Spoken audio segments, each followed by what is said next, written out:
বন্ধুরা, তথ্যসাথী চ্যানেলে আপনাদের সবাইকে স্বাগত। আজকের ভিডিওটিতে রয়েছে পশ্চিমবঙ্গের বেকার যুবক যুবতীদের জন্য একটি বড় আপডেট।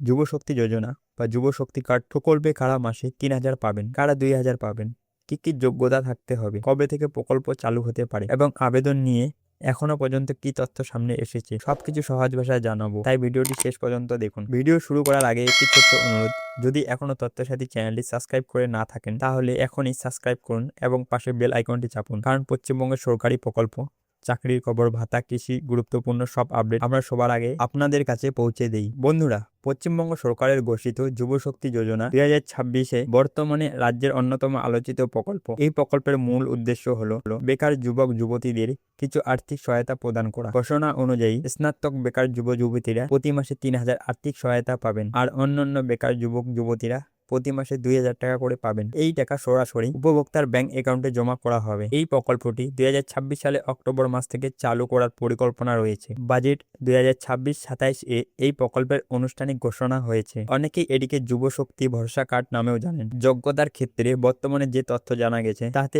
21 থেকে 45 বছর বয়সী ও পরিবারের আর্থিক আয় 1 লক্ষ টাকার কম এমন বেকার যুবক যুবতীরা এই প্রকল্পের জন্য যোগ্য হতে পারেন। তবে একটি গুরুত্বপূর্ণ বিষয় হলো, যারা বর্তমানে অন্য কোনো সামাজিক সুরক্ষার প্রকল্পের আর্থিক সুবিধা পাচ্ছেন তারা এই প্রকল্পের সুবিধা নাও পেতে পারেন। এই বিষয়ে সরকার পরে বিস্তারিত নির্দেশিকা প্রকাশ করবে। এখন সবচেয়ে বড় প্রশ্ন হলো, আবেদন কবে থেকে শুরু হবে? বর্তমান সরকার শুধু প্রকল্পের ঘোষণা করেছে। অনলাইন বা অফলাইন আবেদন শুরুর তারিখ, প্রয়োজনীয় নথি ও আবেদন পদ্ধতি এখনো প্রকাশ করা হয়নি। তাই সোশ্যাল মিডিয়ায় ভুল লিঙ্ক বা গুজবে বিশ্বাস করবেন না। সরকারি বিজ্ঞপ্তি প্রকাশ হলেই আমরা আপনাদের সবার আগে জানিয়ে দেব। বন্ধুরা, এই প্রকল্পের লক্ষ্য হলো চাকরির প্রস্তুতির সময় কোচিং, পড়াশোনা, ইন্টারনেট, যাতায়াত এবং অন্যান্য প্রয়োজনীয় খরচে বেকার যুবক যুবতীদের আর্থিক সহায়তা করা। ভিডিওটি শেষ করার আগে বলছি, আবেদন শুরু হয়েছে এমন কোনো সরকারি ঘোষণা এখনো প্রকাশিত হয়নি। আবেদন সংক্রান্ত নতুন আপডেট এলেই তথ্যসাথী চ্যানেলে বিস্তারিত ভিডিও নিয়ে হাজির হব। ভিডিওটি যদি আপনাদের ভালো লেগে থাকে তাহলে একটি লাইক করুন, বন্ধুদের সঙ্গে শেয়ার করুন এবং তথ্যসাথী চ্যানেলে সাবস্ক্রাইব করে পাশে বেল আইকন থাকা বটনটি চাপ দিন। ধন্যবাদ।